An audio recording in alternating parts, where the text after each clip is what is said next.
Matching matching dress পরে দাওয়াতে গিয়ে আমরা কি করলাম সেটা নিয়ে থাকছে আজকের ভিডিও। আসসালামু আলাইকুম, আমি মনীষা জাহান চলে আসলাম অনেকদিন পরে নতুন একটা ভিডিও নিয়ে। কেমন আছেন সবাই? আশা করছি সবাই অনেক ভালো আছেন। আলহামদুলিল্লাহ আমিও ভালো আছি। আর ভিডিও শুরুতেই বলে নিতে চাই, যারা ভিডিওটা অন করেছেন প্লিজ পুরোটা দেখবেন, ভালো লাগলে লাইক কমেন্ট ও শেয়ার করে পাশে থাকবেন। আমরা মূলত গিয়েছিলাম মামি শাশুড়ির বাসায় দাওয়াতে। সেদিন দাওয়াত ছিল, এটা বেশ কিছুদিন আগের ভিডিও, আমি অনেক দিন পরে আর কি আপলোড করতেছি। আর আমরা যেতে যেতে সেদিন বেশ লেট করে ফেলি, প্রায় 4টা মতো বেজে গিয়েছিল। তো আমরা প্রথমে গিয়েই খানা দানার পর্বটা শেষ করে ফেলি। আমাদেরও ভীষণ ক্ষুধা লেগেছিল আর খানা দানা একদম রেডি ছিল। তো আমরা গিয়ে প্রথমে খানা দানা শুরু করি। মামির বাসায় আমি বেশ কয়েকবার গিয়েছি, ভিডিও সেভাবে করা হয়নি। মামির বাসাটা কিন্তু খুবই সুন্দর, আর মামি শাশুড়ি আমার মানে বন্ধুর মতোই। তো অন্য একদিন আপনাদের সাথে বাসাটা শেয়ার করব। ডুপ্লেক্স বাসা, খুবই সুন্দর করে সাজিয়ে গুছিয়ে রাখে। অন্য কোনো দিন আমি গেলে এরপরে ভিডিও করে আনবো। তো খানা দানার পর্ব শেষে আমি একটু বাসাটা ঘুরে ঘুরে দেখতেছিলাম। তারপরে বেলকনিতে দেখি যে কি সুন্দর ফুল ফুটেছে। আচ্ছা, এই ফুলগুলোর নাম কি আপনারা কি জানেন? জানলে কমেন্ট করে জানাবেন। হ্যাঁ, তো ফুল ছিঁড়ে নিলাম, আর আমার শাড়ির সাথেও ম্যাচিং হয়ে যাচ্ছিল। তো ভাবলাম যে কানে গুজবো, এই জন্যই ফুলটা ছিঁড়েছিলাম। আর হ্যাঁ, আমি কিন্তু বেশ সময় নিয়ে সাজুগুজু করেছিলাম সেদিন, মানে মনে হচ্ছিল একটু সাজুগুজু করি। আর ম্যাচিং ড্রেস পরিয়েছিলাম ওকেও, আমিও শাড়িটা পরেছিলাম। তো এই কালারের ওর শার্টও ছিল, তো আমি বললাম যে তুমিও পরো। তো আমাকে কেমন লাগছিল এবং আমাদেরকে কেমন লাগছিল অবশ্যই কমেন্ট করে জানাবেন। আমি খুব সময় নিয়ে শখ করে সেজেছিলাম। আর বিয়ের পর কিন্তু মানে খুব ভালোবাসাটা একদম খুবই বেশি বেশি থাকে, তাই না? মানে বিয়ের পরেও থাকে, কিন্তু প্রথমের প্রকাশটা একটু বেশি থাকে, পরে আস্তে আস্তে প্রকাশভঙ্গিটা আসলে কমে যায়, তাই না? তো ওকে বললাম যে আমার কানে একটু গুজে দাও ফুলটা, আমি দেখি কেমন লাগতেছে। তো প্রথমে দেবার পরেই আমার চুল এতই সিল্কি ছিল যে পড়ে গিয়েছে, পরে আবার সুন্দর করে যত্ন করে দিয়ে দিল। আহা, দেখেই কি একদম মনে হচ্ছে কত ভালোবাসা। তো সবাই আমাদের জন্য দোয়া করবেন, এরকম ভালোবাসা যাতে সারা জীবন থাকে। আমার বর আমাকে আসলে ভালোবাসে, কিন্তু প্রকাশভঙ্গিটা একটু কম, সেটা নিয়ে আমি আফসোস করি। আবার ঠিক হয়ে যায়, মনে হয় যে কেন, আবার মনে হয় যে না, প্রকাশ তো করেই, আবার মনে হয় যে না। আচ্ছা, এরকম কি আপনাদেরও হয়?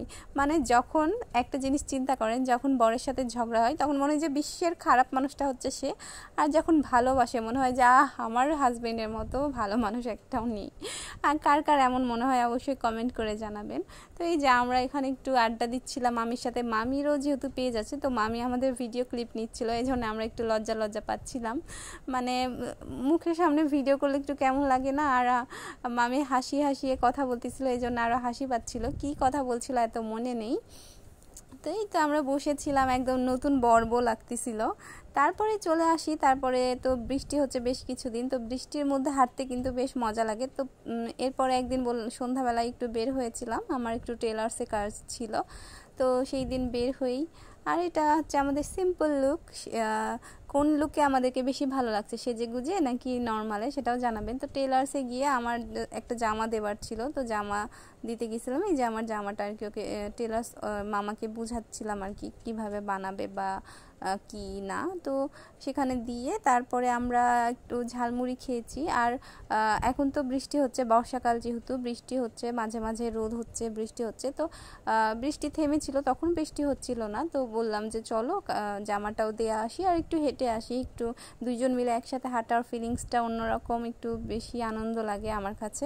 আর রাত্রিবেলা তো আরও ভালো লাগে, যদিও খুব কম বের হওয়া হয়, একদম নিয়ে যেতেই চাই না। তো সেদিন নিয়ে গিয়েছিল, তারপরে দেখলাম যে রাস্তা মোটামুটি ফাঁকা আছে, সেই দিনটা ফাঁকা ছিল।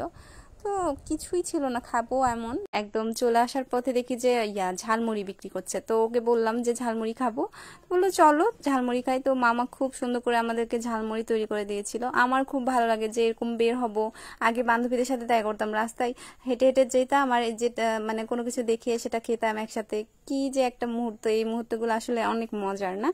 তো যাই হোক, তো বরের সাথেও আমার খুব ভালো লাগে এটা।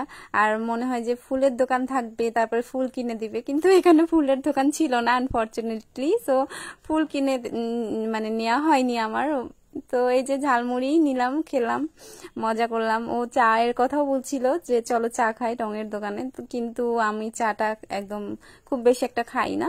তো চা আর খাইনি, জাস্ট ঝালমুড়িটাই খেয়েছিলাম। তো ওকে আমি ওয়েট করছিলাম যে ও আগে খাবে, সবকিছু আমি ওকে আগে খাওয়াই, কজ ও টেস্ট করবে, তারপরে আমি টেস্ট করব। তো ওর জন্য ওয়েট করছিলাম, ও খেলো, তারপরে আমি খেয়েছি। ঝালমুড়িটা মোটামুটি ভালোই ছিল। তো আজকের মতো এখানে শেষ করে দিচ্ছি। আমাদের ভিডিও কেমন লাগলো অবশ্যই কমেন্ট করে জানিয়ে দিন। দেখা হবে নতুন কোনো ভিডিওতে। সবাই ভালো থাকবেন। আল্লাহ হাফেজ। শেষ।